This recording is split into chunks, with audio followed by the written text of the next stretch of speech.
Empezamos.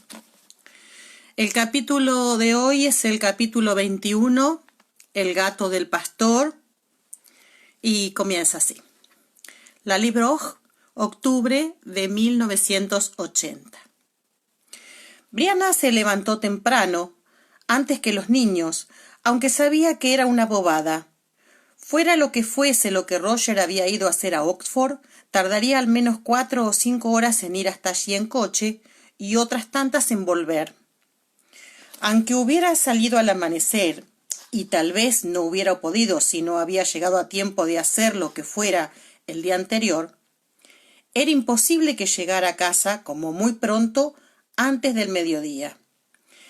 Pero había dormido inquieta y había tenido uno de esos sueños monótonos e inevitablemente desagradables que consistía en la imagen y el sonido de la marea que subía, ola sobre ola sobre ola sobre... y se había despertado con la luz del alba, sintiéndose mareada e indispuesta. Por un instante, que fue como una pesadilla, se le pasó por la cabeza que podía estar embarazada.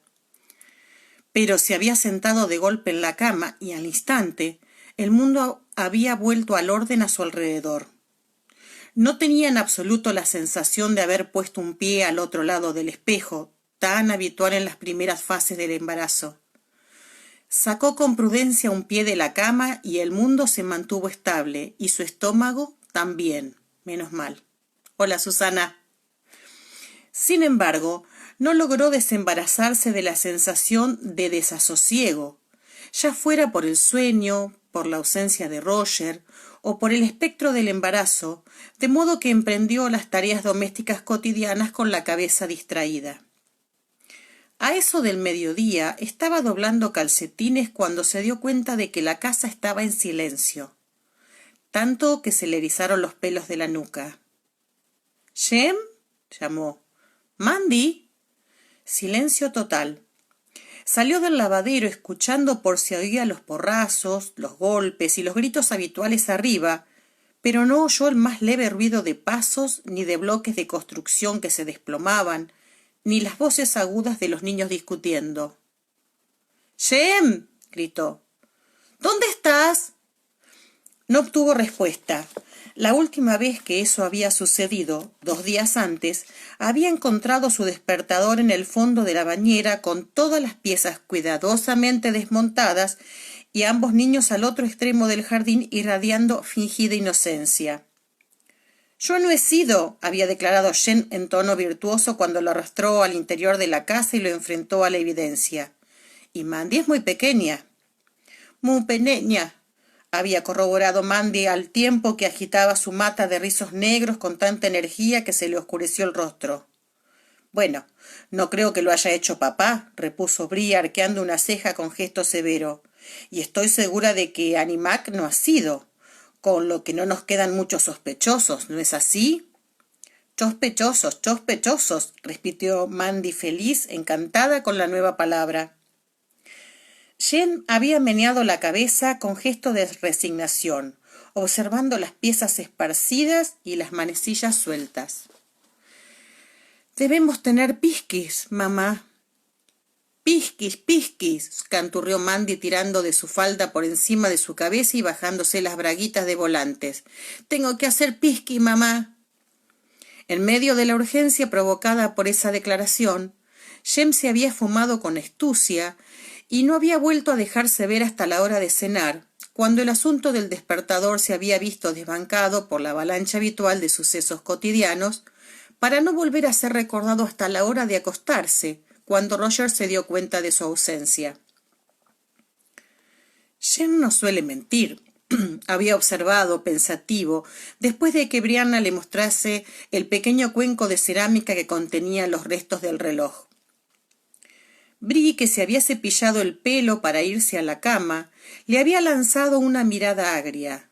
—Ah, ¿también tú crees que tenemos pixies? —Pisquis —corrigió él, distraído mientras revolvía el montoncito de piezas del cuenco con un dedo.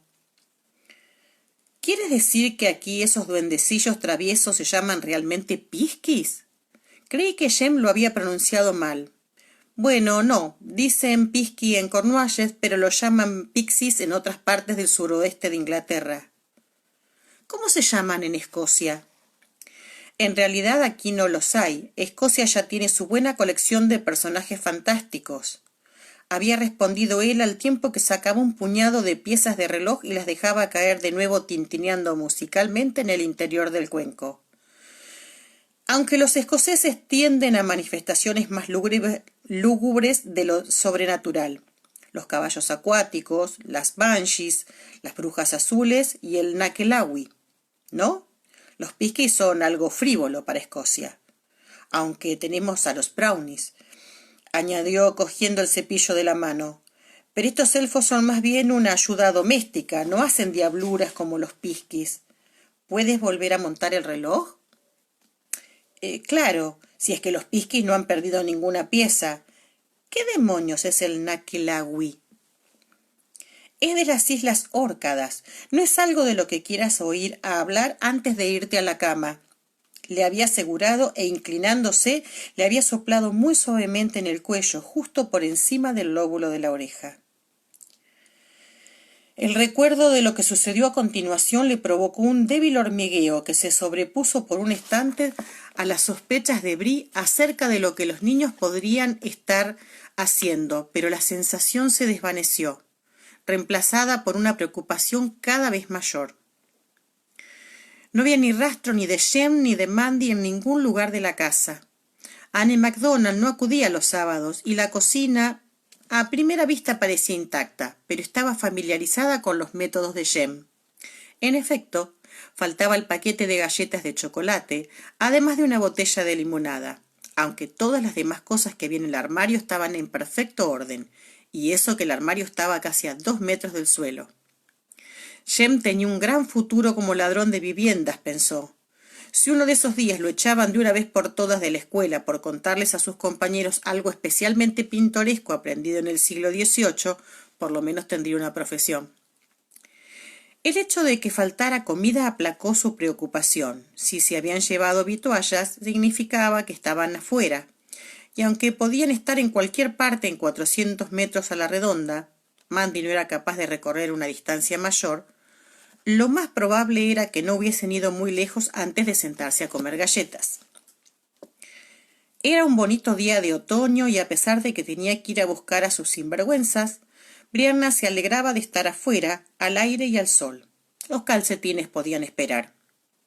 Y también revolver el lecho de tierra para las legumbres, y hablar con el fontanero sobre el calentador del baño de arriba y... Por mucho que hagas en una granja, siempre hay más de lo que puedas hacer. Lo extraño es que este lugar no me engulla, como Jonás y la ballena. Por unos instantes oyó la voz de su padre, llena de exasperada resignación al toparse con otra tarea inesperada. Miró a su alrededor buscándolo, con una sonrisa, y de repente se detuvo cuando la comprensión y la nostalgia se precipitaron sobre ella. «Oh, papá», musitó. Siguió caminando, más despacio, al ver de pronto no la mole de casa medio en ruinas, sino el organismo viviente que era la Libroj, y a todos los de su sangre que habían sido parte de ella que aún lo eran. Los Fraser y los Murray, que habían puesto su sudor, su sangre y sus lágrimas en esos edificios y en ese sueño que habían tejido sus vidas en su tierra. El tío Ian, la tía Jenny, la multitud de primos a los que apenas había conocido, el joven Ian, ya todos muertos, pero por curioso que pareciera, no desaparecidos. En absoluto, manifestó en voz alta y halló consuelo en esas palabras. Había llegado a la puerta posterior del huerto y se detuvo mirando colina abajo hacia la vieja torre circular de piedra que daba nombre a ese lugar. El camposanto se hallaba en lo alto de esa misma colina, y la mayoría de sus lápidas estaban tan gastadas que los nombres y las fechas eran indescifrables, pues las propias lápidas estaban en su mayor parte ocultas por las aliagas trepadoras y las retamas. Y entre las salpicaduras de gris, verde negruzco y amarillo vibrante, había 2 manchas de rojo y azul. La vegetación había invadido por completo el sendero. Las zarzas, le rasgaban los vaqueros. Encontró a los niños siguiendo a gatas una procesión de hormigas que a su vez estaban siguiendo un rastro de migas de galleta cuidadosamente dispuesto, de modo que los insectos tuvieran que atravesar un obstáculo de palitos y piedras. —¡Mira, mamá! Jen apenas si la miró, absorto en el espectáculo que tenía delante. Señaló al suelo, donde había encajado una vieja taza de té en la tierra y la había llenado de agua. Un grumo negro de hormigas atraídas a su perdición con migas de chocolate se debatía en su interior. —Jem, eso no está bien, no debes ahogar a las hormigas, a menos que estén dentro de casa —añadió, recordando vívidamente una reciente infestación en la despensa. —No se están ahogando, mamá. Mira, ¿ves lo que hacen? Bree se agachó a su lado para verlo más de cerca y observó que, en efecto, los animales no se estaban ahogando. Algunas hormigas sueltas que se habían caído dentro se debatían como locas, avanzando hacia el centro, donde una gran masa de hormigas se mantenían unidas, aferrándose las unas a las otras y formando una bola que flotaba sin hacer apenas mella en la superficie. Las hormigas de la bola se movían despacio, cambiando constantemente de lugar, y aunque una o dos que se hallaban cerca del borde estaban inmóviles, con toda probabilidad muertas, era evidente que la mayoría no corría ningún riesgo inmediato de ahogarse, sostenidas por los cuerpos de sus congéneres. De modo que la masa en sí se iba aproximando, de manera lenta y gradual, al borde de la taza, impulsada por los movimientos de las hormigas que la componían. —Es realmente genial —declaró fascinada, y se sentó un rato junto a Jen para observar a las hormigas antes de acabar decretando piedad y haciéndole sacar la bola de hormigas de la taza con una hoja, desde la que, una vez en tierra, se dispersaron y se marcharon enseguida a ocuparse de nuevo de sus asuntos. —¿Crees que lo hacen a propósito? —le preguntó a Jem. —Me refiero a apiñarse de ese modo. ¿O solo estaban buscando algo a lo que agarrarse? —No lo sé —respondió él encogiéndose de hombros. Lo buscaré en mi libro de hormigas y veré qué dice. Brianna recogió los restos del picnic, dejando 1 o 2 trozos de galleta para las hormigas. Pensó que se lo habían ganado. Mandy se había alejado mientras ella y Jem observaban a los insectos en la taza de té, y estaba ahora en cuclillas a la sombra de un arbusto algo más arriba, en animada charla con un compañero invisible. Mandy quería hablar con el abuelo, explicó Jem en tono pragmático. Por eso hemos venido hasta aquí. —¿Ah, sí? —repuso ella despacio. —¿Por qué es este un buen lugar para hablar con él? Jen adoptó una expresión de sorpresa y miró en dirección a las lápidas erosionadas y oscilantes del cementerio. —¿Es que no está aquí?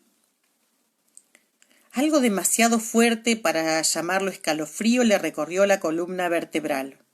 Fue tanto el pragmatismo de Jem como la posibilidad de que su padre estuviera de verdad allí lo que la dejó sin aliento.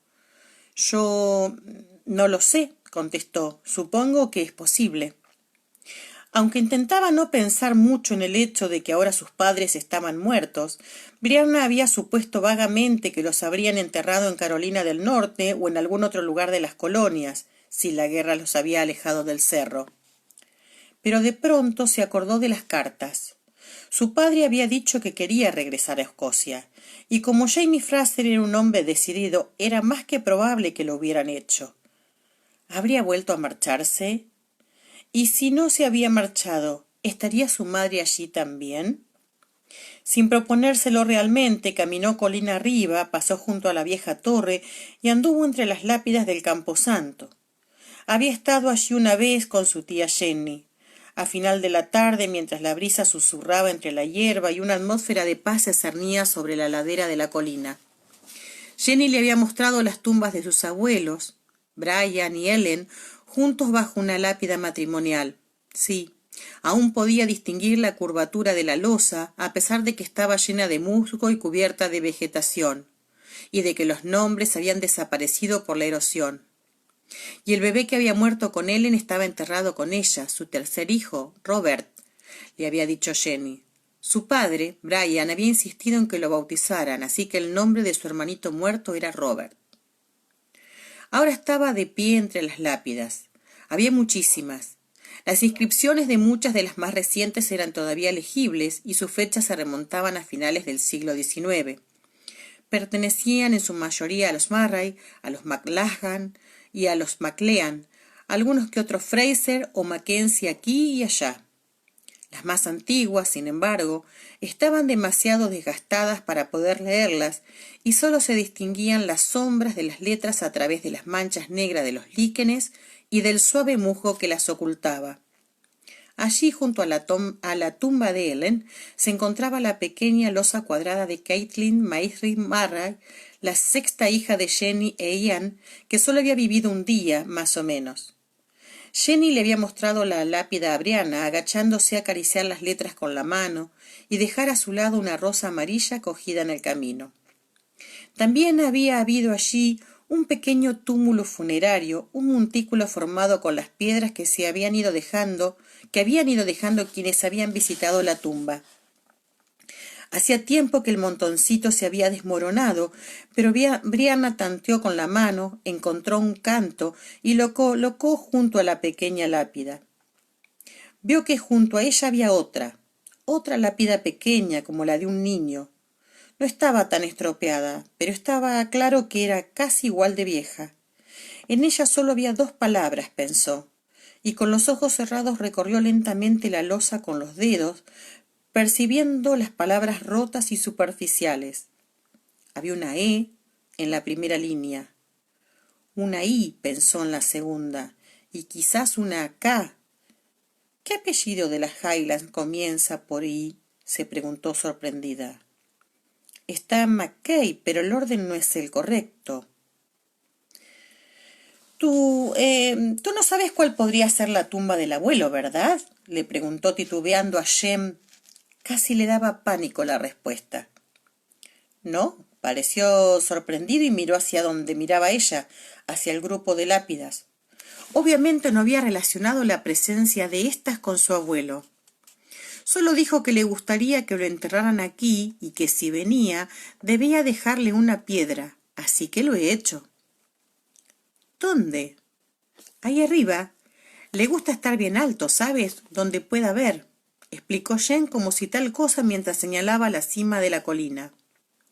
Justo al otro lado de la sombra de la torre, Brianna observó el rastro de algo que no era exactamente un camino entre la masa de aliagas, brezos y fragmentos de roca. Y sobresaliendo de la masa en la cresta de la colina, una piedra grande y aterronada sobre la que se erigía una pequeña pirámide de piedrecitas apenas visible. ¿Has puesto todas esas hoy? No, pongo una cada vez que vengo. Eso era lo que él quería que hiciera, ¿no? Se le formó un pequeño nudo en la garganta, pero se lo tragó y sonrió. Sí, eso es. Subiré y dejaré una yo también. Mandy estaba ahora sentada sobre una de las lápidas caídas, disponiendo unas hojas de bardana como si fueran platos alrededor de la taza de té sucia, que había desenterrado y colocado en medio. Conversaba con los invitados a su té invisible, animadamente y con educación. No había necesidad de molestarla, decidió Brianna, y siguió a Jen por el sendero rocoso, recorriendo la última parte de viaje a 4 patas debido a la fuerte pendiente. Tan cerca de la cima de la colina hacía viento, por lo que los mosquitos no le molestaron mucho. Bañada en sudor, añadió ceremoniosamente su propia piedra al pequeño montículo y se sentó unos momentos a disfrutar de la vista. Desde allí se podía divisar casi todo la Libroge, así como la carretera que llevaba a la autopista. Miró en esa dirección, pero aún no había ni rastro del Mini Morris de vivo color naranja de Roger. Suspiró y miró hacia otro lado. Se estaba bien tan arriba, en silencio, oyendo tan solo el suspiro del viento fresco y el zumbido de las abejas que trabajaban con ahínco con las flores amarillas. No era de extrañar que a su padre le gustara. Jem, El chiquito estaba cómodamente arrellanado contra la roca contemplando las colinas de los alrededores. ¿Sí? Bri titubeó, pero tenía que preguntárselo. Tú no puedes ver al abuelo, ¿verdad? Él le lanzó una asombrada mirada azul. No, está muerto. Ah, repuso ella, aliviada y un tanto desilusionada a la vez. Lo sé, solo yo me preguntaba. Creo que tal vez Mandy sí pueda. Jen apuntó con la cabeza en dirección a su hermana, una brillante mancha roja que se distinguía más abajo entre el paisaje. Pero en realidad no es posible saberlo. Los niños hablan con mucha gente que uno no puede ver, añadió con tolerancia. Lo dice la abuela. Brianna no sabía si quería que Jem dejara de referirse a sus abuelos en presente o no. Eso la ponía bastante nerviosa, pero el chico había dicho que no podía ver a Jamie. No quería preguntarle si podía ver a Claire, suponía que no, pero sentía a sus padres cerca siempre que Jem o Mandy los mencionaban, y sin duda deseaba que Jen y Mandy se sintieran cercanos a ellos también. Roger y ella les habían explicado a los niños las cosas lo mejor que podían explicarse asuntos semejantes. Y era evidente que su padre había tenido su propia charla con Jen en privado. Eso era bueno, pensó. La combinación del devoto catolicismo y la pragmática aceptación de la vida, la muerte y cuando no se ve característica de las Highland de Jamie era probablemente más adecuada para explicar cosas como que uno podía estar muerto a un lado de las piedras, pero dijo que cuidaría de nosotros, el abuelo, añadió Jen volviéndose a mirarla. Ella se mordió la lengua. No le estaba leyendo la mente, se dijo con firmeza.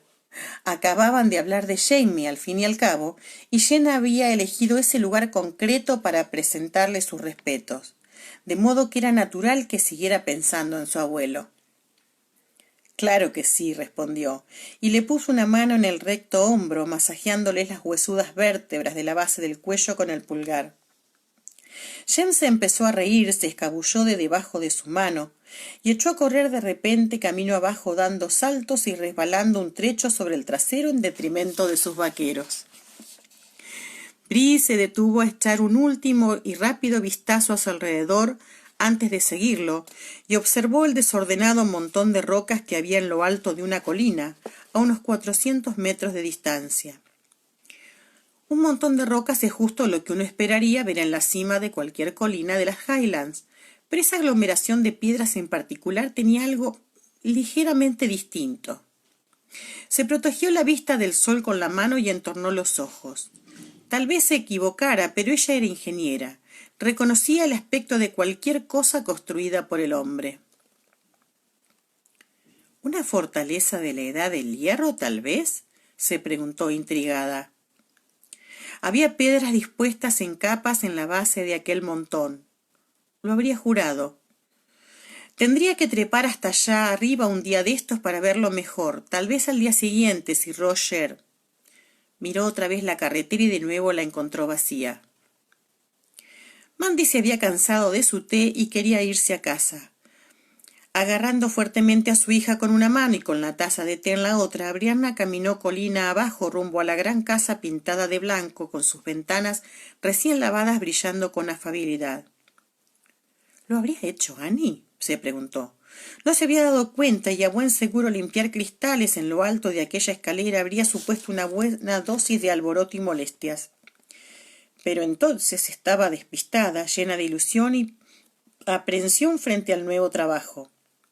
El corazón le dio un pequeño vuelco al pensar que el lunes colocaría una pieza más de la persona que había sido en el pasado en el sitio que le correspondía, una piedra más en los cimientos de quien era ahora. Tal vez lo hicieron los Pisquis, aventuró en voz alta y se echó a reír. Los Pisquis lo hicieron, respondió Mandy alegremente. Jem casi había llegado al final del camino. Se volvió impaciente, esperándolas. Jem, le dijo al ocurrírsele la idea cuando llegaron a su altura. ¿Tú sabes qué es el Naklawi? Jen abrió unos ojos como platos y le tapó a Mandy las orejas con las manos. Multitud de frías patitas recorrieron la espalda de Brianna. —Sí —respondió él con voz débil y sin aliento. —¿Quién te ha hablado de él? —inquirió su madre sin alzar la voz. Iba a matar a Annie MacDonald, pensó. Pero los ojos de Jem se deslizaron hacia un lado al tiempo que miraba involuntariamente por encima del hombro de su madre, hacia la torre de piedra. —Él —susurró.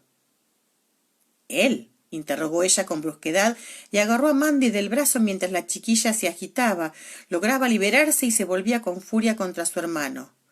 —No le des patadas a tu hermano, Mandy. ¿A quién te refieres, Jemmy? El chico se mordió el labio con los dientes inferiores. —Él —repuso—, el Noquelawi. Lindo capítulo. El hogar de la criatura estaba en el mar, pero se aventuraba en tierra firme para devorar a los humanos. En tierra, el Noquelawi se desplazaba a caballo. A veces su caballo no podía distinguirse de su propio cuerpo. Su cabeza era 10 veces mayor que la de un hombre y su boca colgaba como la de un cerdo, con unas fauces anchas y abiertas. La criatura no tenía piel, de modo que sus venas amarillas, su estructura muscular y sus tendones se veían con claridad cubiertos de una babosa película roja. Las armas de la criatura eran su aliento venenoso y su enorme fuerza. Sin embargo, tenía un punto débil: su aversión al agua dulce.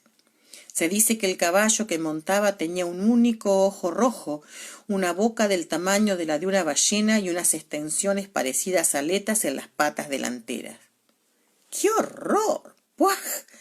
Brianna dejó el libro que pertenecía a la colección del folclore escocés de Roger y se quedó mirando a Jem. —¿Tú has visto a uno de estos? ¿Junto a la torre? Su hijo se agitó, inquieto. Bueno, él dijo que lo era. Dijo que si no me largaba enseguida se transformaría, y como yo no quería verlo, me largué. Tampoco yo habría querido verlo. El corazón de Brianna comenzó a latir un poco más despacio. Menos mal. Se había topado con un hombre, no con un monstruo. No es que ella realmente creyera en ello, pero el hecho de que alguien hubiera estado merodeando cerca de la torre ya era de por sí bastante inquietante. —¿Cómo era el hombre? —Bueno, grande —respondió Jen en tono dubitativo. Dado que el chico no había cumplido aún los 9, la mayoría de los hombres debían de parecerles grandes. —¿Tan grande como papá? —A lo mejor. Siguió haciéndole preguntas, pero obtuvo relativamente pocos detalles. Jem sabía que era el Noquelawi. Había leído la mayoría de los artículos más sensacionalistas de la colección de Roger, y se había quedado tan aterrorizado al encontrarse con alguien que podía quitarse la piel en cualquier momento y devorarlo, que tenía una idea muy vaga del aspecto del hombre que había visto. Alto, con una barba corta, el cabello no muy oscuro y ropa como la que llevaba el señor McNeil, es decir, ropa de trabajo, como un granjero. —¿Y por qué no nos hablaste de él ni a mí ni a papá? Jem parecía a punto de llorar.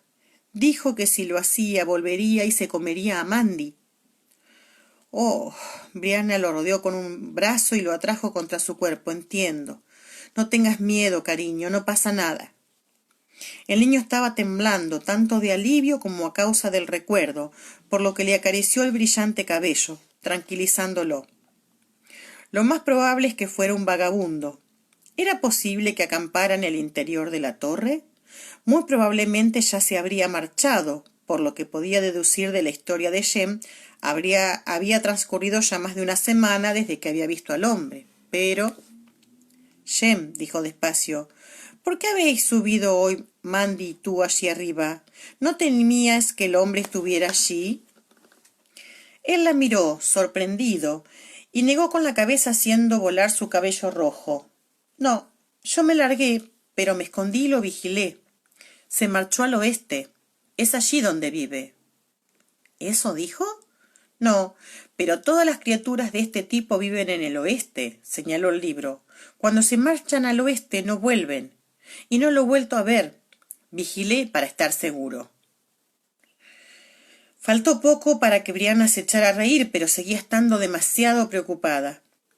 Era verdad, muchos cuentos de hadas de las Highlands terminaban con la marcha de alguna criatura sobrenatural al oeste, o con una desaparición entre las rocas o en el mar donde vivían, y por supuesto no regresaban, pues la historia se había acabado. No era más que un sucio vagabundo, declaró con firmeza, y le dio unas palmaditas a Jem en la espalda antes de soltarlo. No te preocupes por él. ¿Seguro? Inquirió él, obviamente deseando creerla, pero no muy dispuesto a relajarse y sentirse a salvo. Seguro, contestó Brianna tajante. Vale. Soltó un profundo suspiro y se separó de ella.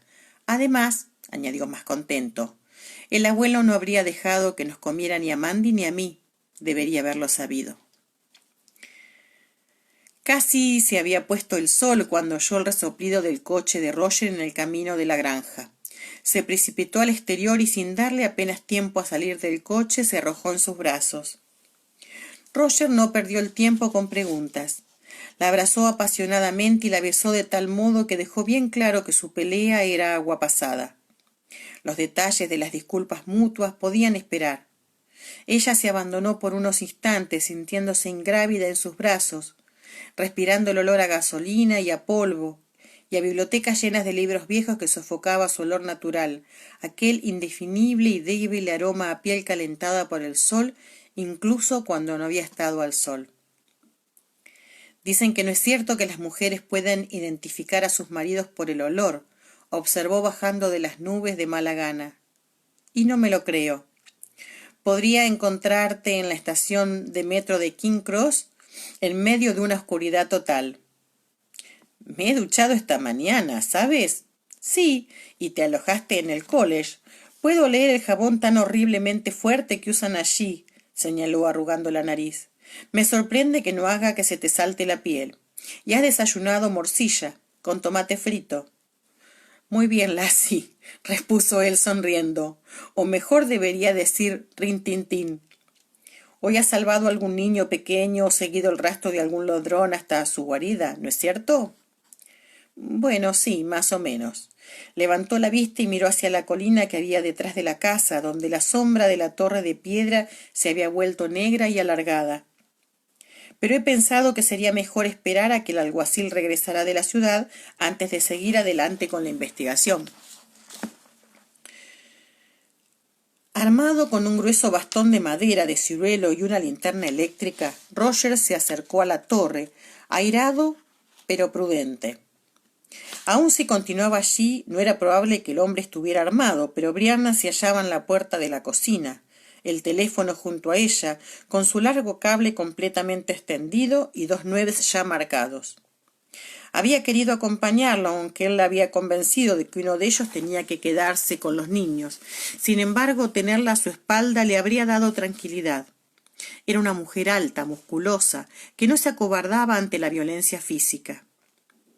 La puerta de la torre colgaba completamente torcida. Las viejas bisagras de cuero se habían podrido hacía tiempo y las habían sustituido por otras de hierro barato que se habían oxidado a su vez.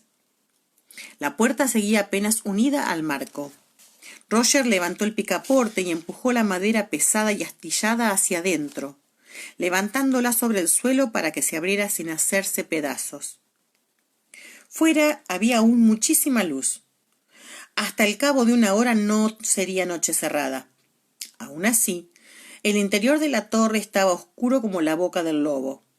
Enfocó el suelo con la linterna y observó unas marcas recientes en el polvo que recubría el suelo de piedra, como si hubieran arrastrado algo. Si era verdad que alguien había estado allí. Sí, era verdad que alguien había estado allí. Jen quizás fuera capaz de mover la puerta, pero los niños tenían prohibido entrar en la torre sin un adulto, y Jen juraba que no lo había hecho. «¡Hola!», gritó, y obtuvo como respuesta un movimiento asustado en algún lugar muy alto por encima de su cabeza. Agarró con fuerza su bastón de manera mecánica, pero reconoció enseguida aquel susurro y el aleteo. Eran murciélagos, que estaban colgados bajo el techo cónico. Iluminó el suelo de tierra a su alrededor con la linterna y descubrió unos cuantos periódicos manchados y arrugados junto a la pared. Cogió uno de ellos y lo olisqueó. Era viejo, pero aún se podía distinguir el tufo a pescado y vinagre. No había pensado que James se estuviera inventando la historia del Noquelawi, pero esa prueba de ocupación humana reciente renovó su enojo. Que alguien no solo fuera y merodeara por su propiedad, sino que además amenazara a su hijo. Casi esperó que el tipo continuase allí. Quería una explicación. Sin embargo, no estaba allí. Nadie con sentido común habría subido a los pisos superiores de la torre. Las tablas estaban medio podridas y cuando sus ojos se adaptaron a la oscuridad, pudo ver los enormes agujeros a través de los cuales penetraba una luz tenue procedente de las saeteras que había más arriba. Roger no oía nada, pero una imperiosa necesidad de asegurarse lo propulsó por la estrecha escalera de caracol que ascendía en espiral por dentro de la torre, comprobando cada peldaño por si había piedras sueltas antes de confiarle su peso. En el piso superior molestó a numerosas palomas que se asustaron y revolotearon en círculos por el interior de la torre como un tornado plumoso, lanzando plumas y excrementos antes de huir por la ventana. Se apretujó contra el muro con el corazón golpeándole el pecho mientras las aves revoloteaban con energía por delante de su rostro sin verlo. Algo, una rata, un ratón, un campañol, corrió por encima de su pie, y Roger saltó convulsivamente y estuvo a punto de perder la linterna. La torre estaba viva, sin duda. Los murciélagos se agitaban más arriba nerviosos por todo el jaleo de abajo, pero no había ni rastro de ningún intruso, humano o no. Una vez abajo, asomó la cabeza para indicarle a Bree que todo estaba en orden y luego cerró la puerta, y se dirigió hacia la casa sacudiéndose el polvo y las plumas de paloma de la ropa. Le pondré a esa puerta un nuevo cerrojo y un candado, informó a Brianna apoyado en el viejo fregadero de piedra mientras ella empezaba a preparar la cena. Aunque dudo que vuelva. Probablemente no sea más que un viajero. ¿Crees que podría ser de las Islas Órcadas? Roger se daba cuenta de que estaba tranquila, pero seguía viendo una arruga de preocupación entre sus cejas. Dijiste que las historias del Noquelawi proceden de allí. Roger se encogió de hombros. Es posible. Pero esas historias se pueden encontrar por escrito. El Noquelawi no es tan popular como los kelpis o las hadas, pero cualquiera puede dar con él en una obra impresa. ¿Qué es eso? Había abierto la nevera para sacar la mantequilla y había visto la botella de champán en el estante, con su brillante etiqueta plateada. Ah, eso. Ella lo miró a punto de sonreír, pero con cierta aprensión en los ojos. He conseguido el trabajo. Pensé que podríamos celebrarlo. La vacilante pregunta impactó en el corazón de Roger, que se dio un manotazo en la frente. Dios mío, he olvidado de preguntarte. Es estupendo, Bree. Sabía que lo conseguirías, de verdad, declaró sonriendo con todo el calor y la convicción que fue capaz de reunir. Nunca lo he dudado. Vio cómo la tensión abandonaba el cuerpo de ella, al tiempo que se le iluminaba el rostro, y sintió que también a él lo invadía cierta paz. Esa agradable sensación duró lo que el abrazo de ella, tan fuerte que le hizo crujir las costillas, y el maravilloso beso que le dio a continuación. Pero se desvaneció cuando Brianna dio un paso atrás y, cogiendo una sartén, preguntó con elaborada despreocupación. «Así que, ¿encontraste lo que buscabas en Oxford?» «Sí», dijo él con un ronco graznido. Se aclaró la garganta y volvió a intentarlo. «Sí, más o menos. Oye, ¿crees que la cena podría esperar un poco? Me parece que tendré más apetito si te lo cuento primero». «Claro», repuso ella despacio mientras dejaba la sartén. Sus ojos estaban fijos en él, interesados, tal vez algo temerosos. «Les he dado la cena a los niños antes de que llegaras. Si no te estás muriendo de hambre...» Se estaba muriendo de hambre. No había parado a comer en el viaje de vuelta y le rugía el estómago, pero no le importaba. Le tendió una mano. «Vamos afuera. Hace una buena noche». Y sí, si se lo tomaba mal, al aire libre no había sartenes. «Estuve en la vieja iglesia de San Stephen», soltó en cuanto salieron de la casa, «para hablar con el doctor Weatherspoon. Es el párroco. Era amigo del reverendo, pero me conoce desde que era un chiquillo». La mano de Brianna se había cerrado con mayor fuerza sobre el brazo de Roger cuando éste habló. Se aventuró a mirarla y vio que tenía una expresión preocupada, pero optimista. ¿Y? Inquirió vacilante. Bueno, el resultado es que yo también tengo un trabajo, sonrió cohibido. Ayudante del maestro de coro. Por supuesto, eso no era en modo alguno lo que ella esperaba, de manera que parpadeó. Acto seguido sus ojos se dirigieron a su cuello. Roger sabía muy bien lo que estaba pensando. ¿Vas a ponerte eso? Le había preguntado dubitativa la primera vez que se habían preparado para ir a Inverness de compras. Sí, me lo iba a poner. ¿Por qué? ¿Tengo una mancha? Estiró el cuello para mirar por encima del hombro de su camisa blanca. No sería de extrañar. Mandy, que estaba jugando afuera, había entrado corriendo a saludarlo, rebozándole las rodillas con sus arenosos brazos. La había sacudido un poco antes de cogerla en brazos para darle un beso como era debido, pero... No es eso, le había contestado Bree apretando los labios por un instante. Es solo... ¿Qué vas a decir de...? Hizo un gesto como cortándose el cuello. Él se había llevado la mano al cuello abierto de su camisa, donde la cicatriz de la soga formaba una línea curva, distinguible al tacto como una cadena de piedrecitas diminutas bajo la piel. Había palidecido un poco, pero seguía siendo muy visible. Nada. Bree había arqueado las cejas y él le había dirigido una sonrisa ladeada. ¿Pero qué pensarán? Supongo que simplemente supondrán que practico la asfixia autoerótica y que un día fui demasiado lejos.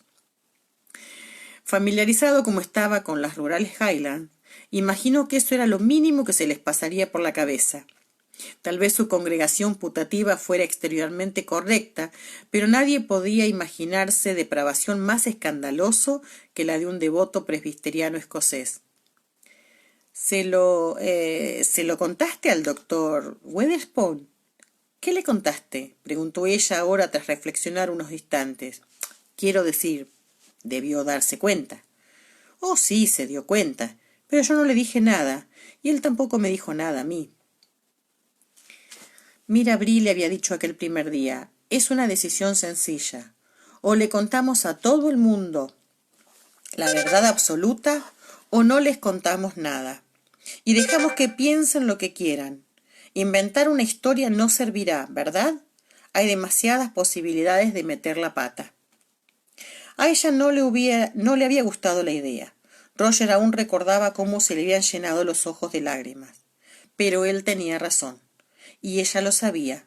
Su rostro había adoptado una expresión decidida y había sentido enderezando los hombros.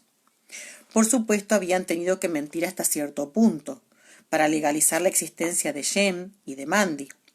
Pero estaban en las postrimerías de la década de los 70. En Estados Unidos abundaban las comunas y los grupos improvisados de viajeros, como se llamaban a sí mismos.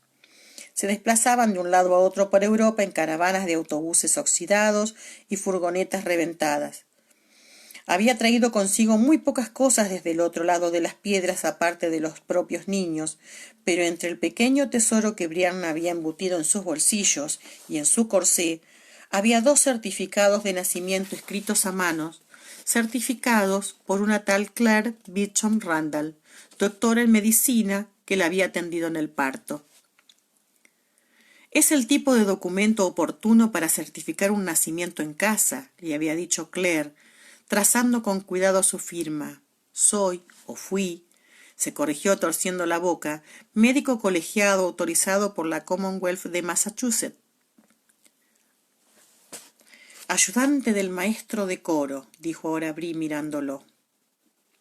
Roger inspiró profundamente. El aire nocturno era agradable, suave y limpio, aunque empezaba a llenarse de mosquitos diminutos. Alejó de su rostro un enjambre de ellos con la mano y agarró el toro por los cuernos. No fui a buscar trabajo de verdad. Fui a aclararme las ideas, en relación con hacerme pastor. Ella se quedó inmóvil al oírlo. ¿Y? Saltó. Ven, le instó con delicadeza que se pusiera en movimiento. Se nos comerán vivos si nos quedamos acá. Cruzaron el huerto y pasaron junto al granero, recorriendo el camino que conducía a los pastos de atrás. Roger había ordeñado ya las dos vacas, Milly y Blossom, que como grandes y jorobados bultos oscuros en medio de la hierba se habían preparado para pasar la noche y rumiaban pacíficamente. Te hablé de la confesión de Westminster, ¿verdad?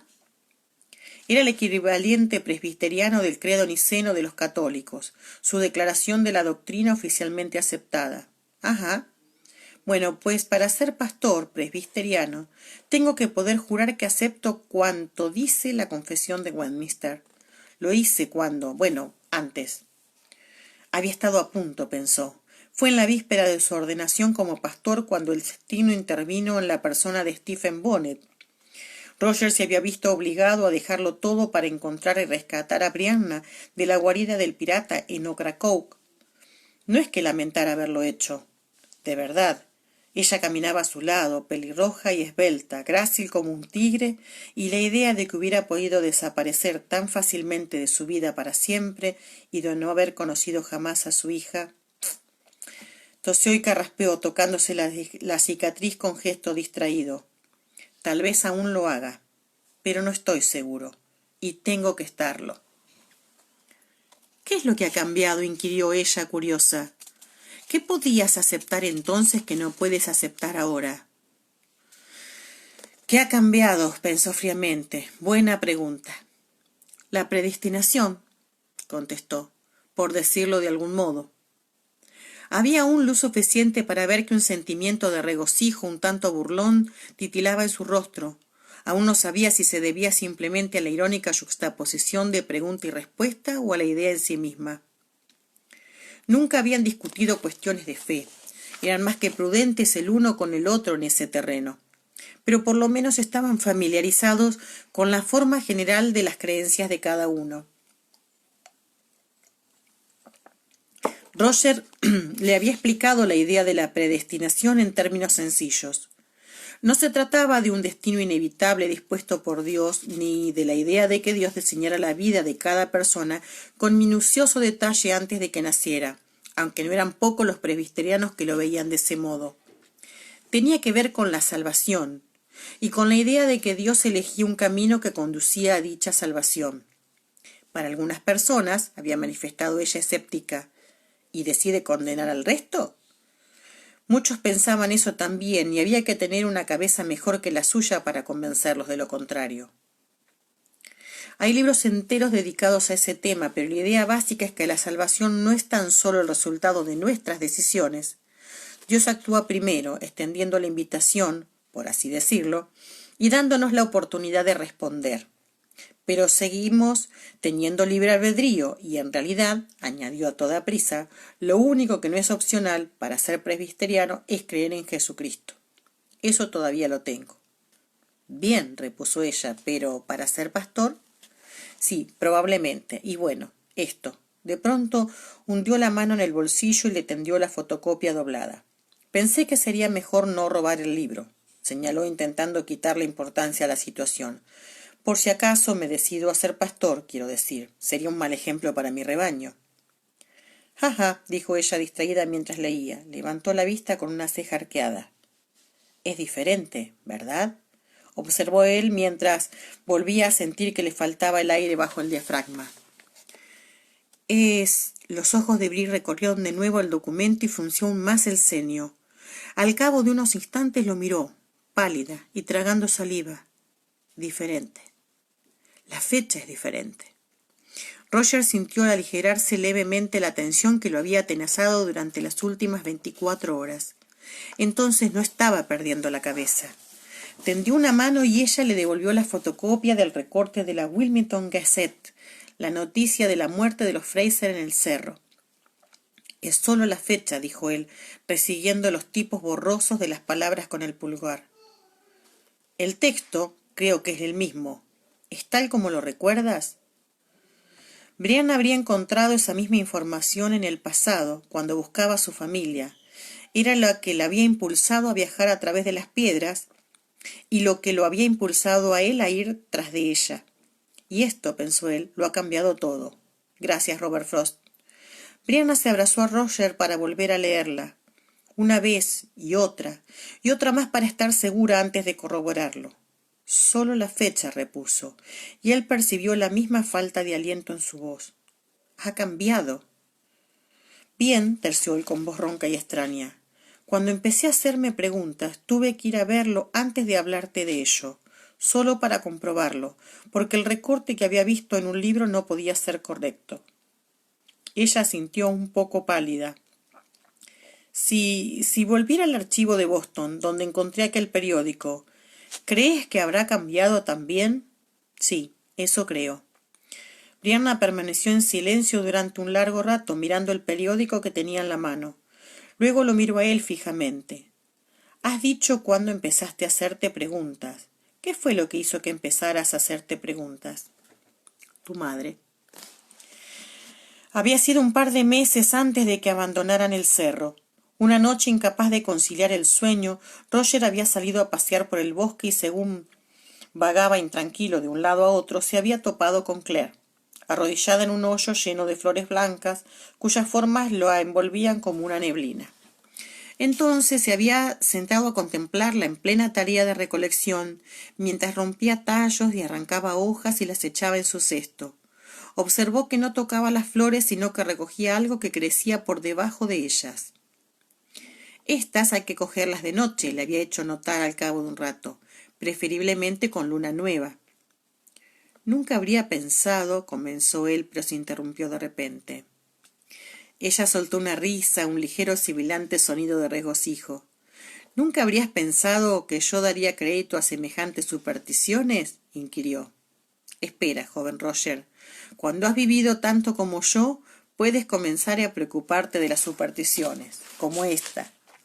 Su mano, una pálida y confusa forma en la oscuridad, se movió y rompió un tallo con un sonido suave y jugoso. Un intenso aroma invadió de golpe el aire, penetrante y poderoso sobre el aroma más tenue de las flores. Los insectos acuden a poner sus huevos en las hojas de algunas plantas, ¿ves? Las plantas segregan ciertas sustancias de olor bastante intenso con el fin de ahuyentar a los bichos, y cuanto más alta es la concentración de dichas sustancias, es cuanto más se necesitan. Cuando eso sucede, esas sustancias insecticidas resulta que también tienen propiedades medicinales bastante poderosas, y lo que más ataca a este tipo concreto de planta, restregó un tallo peludo, fresco y mojado bajo la nariz de Roger, es la larva de la polilla. Ergo, tiene mayor cantidad de sustancia a altas horas de la noche porque es entonces cuando comen las orugas. Eso es. Retiró el tallo y metió la planta en su cesto con un susurro de muselina e inclinó la cabeza mientras buscaba otras a tientas. Y algunas plantas las fertilizan las polillas. Esas por supuesto, florecen de noche. Sin embargo, a la mayoría de las plantas las acosan insectos diurnos y por consiguiente comienzan a segregar sus compuestos al amanecer. La concentración aumenta a medida que transcurre el día, pero cuando el sol calienta demasiado, algunos de los aceites comienzan a evaporarse de las hojas y la planta deja de producirlos. Por ello, la mayor parte de las plantas aromáticas se recogen a finales de la mañana, y por ello los chamanes y los herboristas les enseñan a sus aprendices que hay que coger algunas plantas cuando hay luna nueva y otras a mediodía, convirtiéndolo en una superstición. ¿Sí? Su voz sonaba algo seca, pero aún divertida. Roger se sentó sobre los talones observándola buscar a tientas. Ahora que sus ojos se habían habituado a la oscuridad, podía distinguir su figura sin esfuerzo, aunque los detalles de su rostro seguían ocultos. Claire estuvo trabajando un rato, y luego se puso en cuclillas y se estiró. Roger oyó crujir su espalda. ¿Sabes que lo vi una vez? Su voz sonaba más débil. Se había apartado de él y buscaba bajo las ramas colgantes de un rododendro. ¿Lo viste? ¿A quién? ¿Al rey? Encontró algo. Roger oyó el roce de las hojas al arrancarlo y el chasquido del tallo al romperse. Vino al hospital de Pembroke a visitar a los soldados que estaban ingresados allí. Vino y habló en privado con nosotros, las enfermeras y los médicos. Era un hombre muy callado, muy digno, pero cálido. No podría repetir nada de lo que dijo, pero fue muy inspirador. El simple hecho de que estuviera allí, ¿entiendes? Ajá. Roger se preguntó si sería el comienzo de la guerra lo que le hacía recordar ahora estas cosas. Un periodista le preguntó a la reina si iban a coger a sus hijos y evacuarlos al campo, como hacían muchos, ¿sabes? Sí. De pronto Roger vio en su imaginación a un par de chiquillos, un niño y una niña callados y de rostro delgado, apretujados el uno al lado del otro junto a una chimenea que le resultaba familiar. Tuvimos a un par de ellos en nuestra casa de Inverness. Qué extraño que no me haya acordado de ellos hasta este preciso instante. Pero Claire no le estaba prestando atención. Dijo, y quizás no lo cite al pie de la letra, pero eso es lo esencial. Bueno, los niños no pueden separarse de mí, y yo no puedo separarme del rey, y por supuesto el rey no va a marcharse. ¿Cuándo mataron a tu padre, Roger? La pregunta lo cogió absolutamente por sorpresa. Por unos momentos le pareció tan incongruente que no la comprendió. ¿Qué? Pero la había oído formularla, así que, sacudiendo la cabeza para desprenderse de una sensación de surrealidad, respondió: en octubre de 1941. No estoy seguro de recordar la fecha exacta. No, sí que me acuerdo. El reverendo lo escribió en su genealogía, el 31 de octubre de 1941.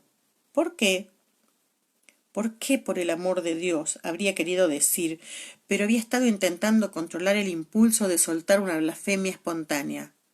Sofocó el impulso más fuerte aún de entregarse a pensamientos aleatorios y repitió con mucha tranquilidad: ¿por qué? Dijiste que lo habían derribado en Alemania, ¿verdad? Sobre el canal, cuando se dirigía a Alemania. Eso me dijeron. Podía distinguir sus facciones a la luz de la luna, pero no podía leer su expresión. ¿Quién te lo contó? ¿Te acuerdas? El reverendo, supongo.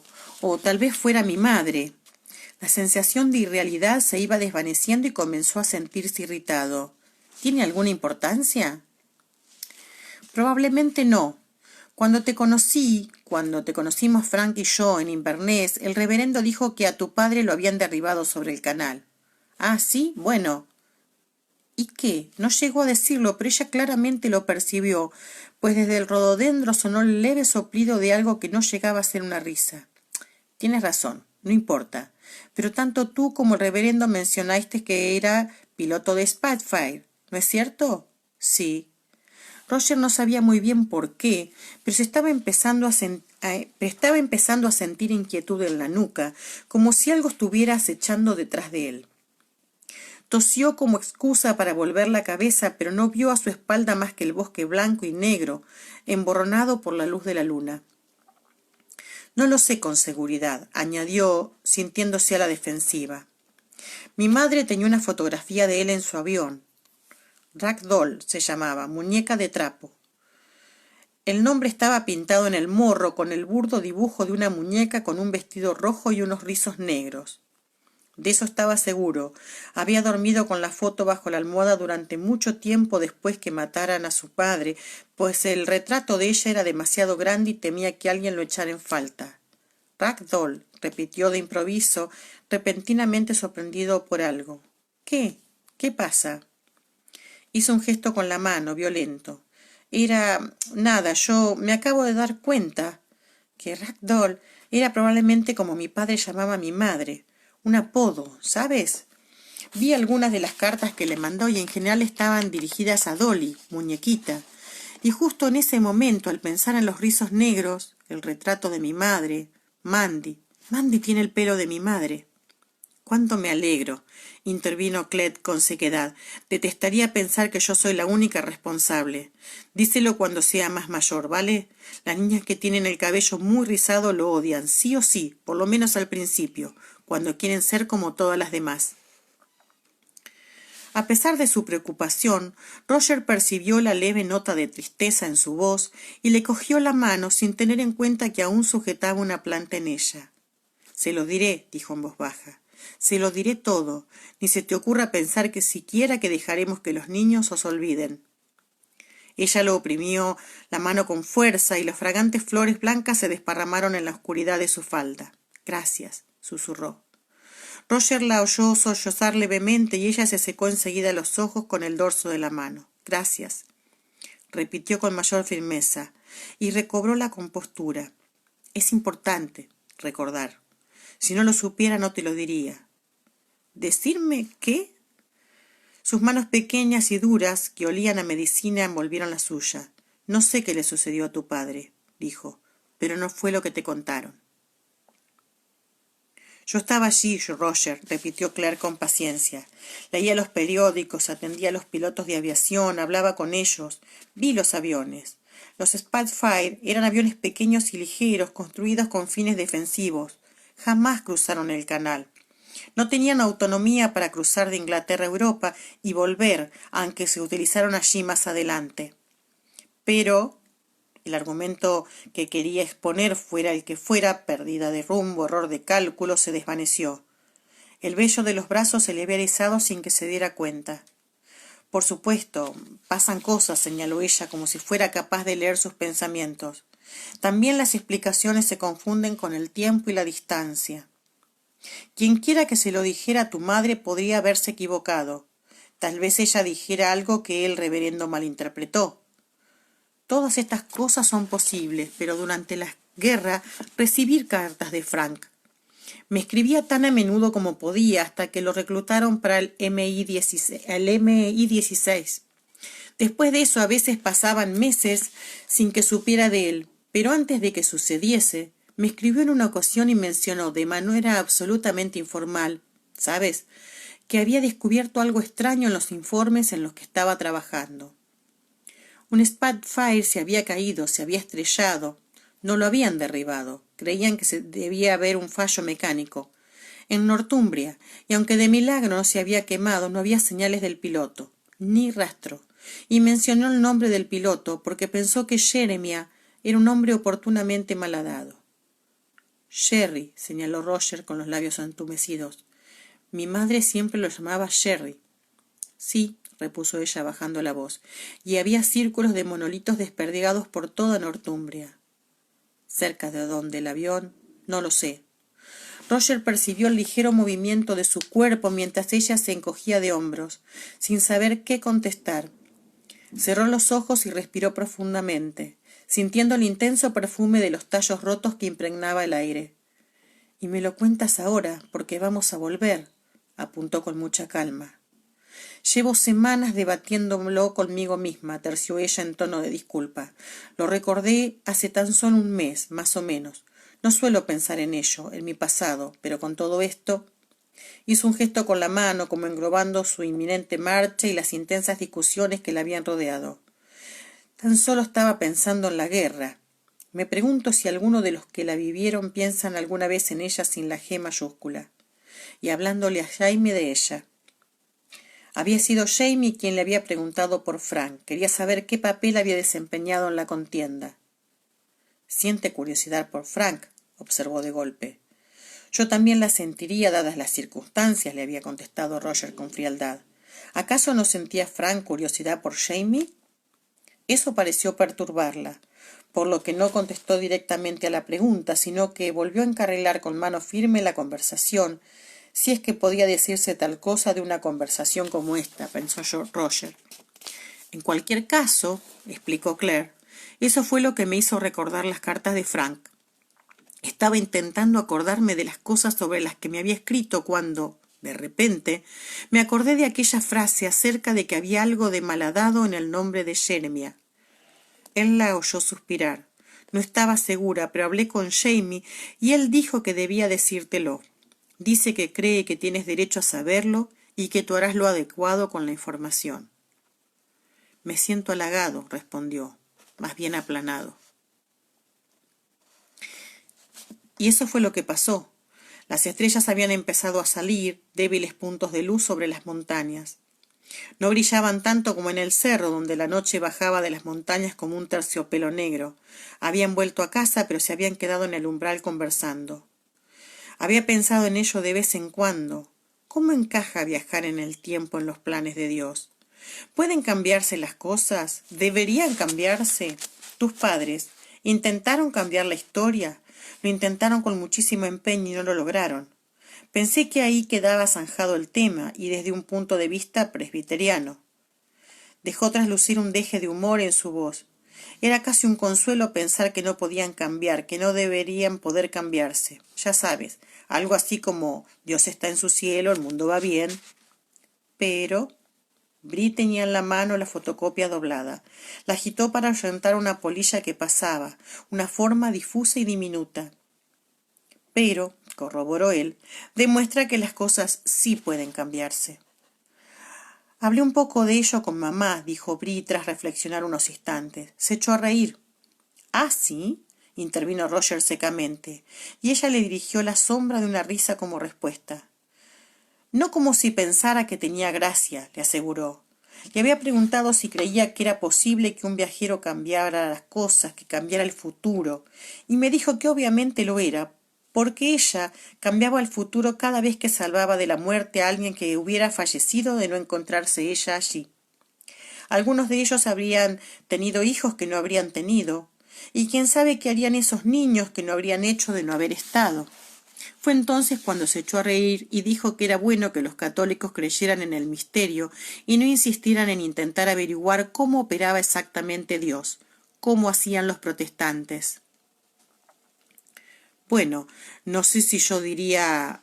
Ah, ¿se refería a mí? Probablemente, no se lo pregunté. Ahora fue él quien soltó una carcajada, tan fuerte que se hizo daño en la garganta. Una prueba, dijo ella pensativa. Estaba sentada en el banco que había cerca de la puerta principal, sujetando la fotocopia entre sus largos dedos, diestros y nerviosos. No sé, ¿es esto una prueba? Tal vez no para tus rigurosos estándares de ingeniero, contestó él, pero yo me acuerdo, y tú también. Si solo me acordara yo, entonces bueno, sí, pensaría que son imaginaciones mías. Pero tengo un poco más de fe en tus procesos mentales. ¿Estás haciendo un avión de papel con eso? No, es... Shh, Mandy. Bri se puso de pie antes incluso de que él escuchara el quejido en la habitación de los niños, en el piso superior, y desapareció en el interior de la casa unos instantes después, mientras él permanecía abajo para cerrar la puerta. Por lo general no se molestaban en cerrar las puertas con llave. Nadie lo hacía en las Highlands, pero esa noche... Se le aceleró el ritmo cardíaco cuando una larga sombra gris se cruzó de repente en el camino frente a él. Enseguida se relajó, al tiempo que sonreía. Era el pequeño Atso, que había salido a merodear. Un vecinito se había presentado con un cesto lleno de gatitos unos meses antes, buscándoles un hogar, y Bri se había quedado con el gris, un gatito de ojos verdes, que era el vivo retrato del de su madre, y que le habían puesto el mismo nombre. Si tuvieran un perro guardián, ¿le llamarían Rolo? Se preguntó. Chat and Minister, dijo. El gato del pastor es un gato cazador. Que tengas buena casa, añadió dirigiéndose a la cola que desaparecía bajo la hortensia, y se agachó a coger el papel medio doblado del camino donde Brianna lo había dejado caer. No, no era un avión de papel. ¿Qué era? ¿Un sombrero? No había manera de saberlo. Se lo metió en el bolsillo y entró en la casa. Encontró a Bri y a Mandy en el salón delantero frente a un fuego recién encendido. Mandy, que ya estaba tranquila y se había tomado un vaso de leche, se había quedado medio dormida en brazos de Brianna. Lo miró parpadeando somnolienta, chupándose el pulgar. —¿Qué pasa, Oleana? —le preguntó con voz suave, apartando los rizos que le habían caído sobre los ojos. —Una pesadilla —repuso Bri con voz cuidadosamente despreocupada. Había una cosa traviesa allí fuera que intentaba entrar por la ventana. Él y Brianna habían estado sentados todo el tiempo bajo esa misma ventana, pero Roger miró pensativo la ventana que tenía al lado, que solo reflejaba la escena doméstica de la que formaba parte. El hombre del cristal parecía receloso y tenía los hombros encorvados, listo para lanzarse sobre algo. Se levantó y corrió a las cortinas. —Ya está —dijo bruscamente, sentándose y cogiendo a Mandy. Ella se echó en sus brazos con la lenta amabilidad de un perezoso, metiéndose el pulgar mojado en la oreja. Bri fue a buscarles unas tazas de cacao y regresó con un tintineo de loza, aroma a leche caliente y chocolate, y la expresión de alguien que ha estado pensando qué decir acerca de una cuestión difícil. —¿Has pensado quiero decir, dado la naturaleza de la dificultad, ¿has pensado tal vez en preguntarle a Dios?, inquirió cohibida directamente. Sí, lo he pensado, le aseguró, dividido entre la preocupación y el regocijo por esa pregunta. Y sí, se lo he preguntado muchas veces, en especial cuando iba camino a Oxford, donde encontré esto, señaló con la cabeza el pedazo de papel. A propósito, ¿qué es? Me refiero a la forma. Ah, ella lo cogió y le hizo los últimos dobleces, rápida y segura, y luego lo sostuvo sobre la palma de la mano. Roger lo miró por unos instantes frunciendo el ceño, y entonces se dio cuenta que era. Los niños lo llamaban un adivino chino. Tenía 4 picos huecos, uno metía los dedos entre ellos y podía abrir el objeto formando distintas combinaciones, al tiempo que se hacían preguntas, de modo que quedaban a la vista las distintas respuestas, sí, no, a veces, siempre, escritas en el interior. Muy apropiado, terció. Permanecieron callados unos instantes, bebiendo cacao en medio de un silencio que se mantenía en precario equilibrio en el borde de la cuestión. La Confesión de Westminster dice también, solo Dios es el Señor de la conciencia. ¿Me reconciliaré con ello o no?, afirmó con serenidad. Le dije al doctor Witherspoon que tener un ayudante de maestro de coro que no sabía cantar parecía un poco extraño. Sonrió y me contestó que quería que aceptara el trabajo para mantenerme en el redil mientras lo pensaba. Probablemente teme que abandone su barco por otro y me vaya a Roma, añadió a modo de chiste malo. Eso está bien, repuso ella con voz baja, sin levantar la vista de las profundidades del cacao que no se estaba tomando. Otro silencio. Y la sombra de Jerry Mackenzie, piloto de la RAF, fue a sentarse junto al fuego con su chaqueta de aviador de cuero forrada de lana, observando los juegos de luces con el cabello negro azabache de su nieta. Así que Roger oyó el ligero chasquido cuando la lengua de Bree se movió en su boca seca. ¿Vas a investigar? ¿Vas a ver si puedes averiguar a dónde fue tu padre? ¿Dónde podría estar? ¿Dónde podría estar? ¿Aquí, allí, entonces, ahora? El corazón le dio de repente un vuelco al pensar en el vagabundo que había dormido en la torre. Dios santo, no podía ser. No había motivo para pensarlo, ninguno, solo era un deseo. Había pensado mucho en ello de camino a Oxford, entre sus rezos. En lo que le diría, en lo que le preguntaría, si tuviera la oportunidad. Quería preguntárselo todo, decírselo todo, pero en realidad no tenía más que una única cosa que decirle a su padre, y esa cosa estaba roncando en sus brazos como un abejorro borracho. No. Mandy se agitó en sueños, profirió un pequeño eructo y se acomodó de nuevo contra su pecho. Él no levantó la vista, sino que mantuvo los ojos fijos en el oscuro laberinto de sus bucles. No podría arriesgarme a que mis propios hijos pierdan a su padre. Su voz casi había desaparecido. Sentía que sus cuerdas vocales chirriaban como engranajes para forzar a las palabras a brotar de su boca. Es demasiado importante.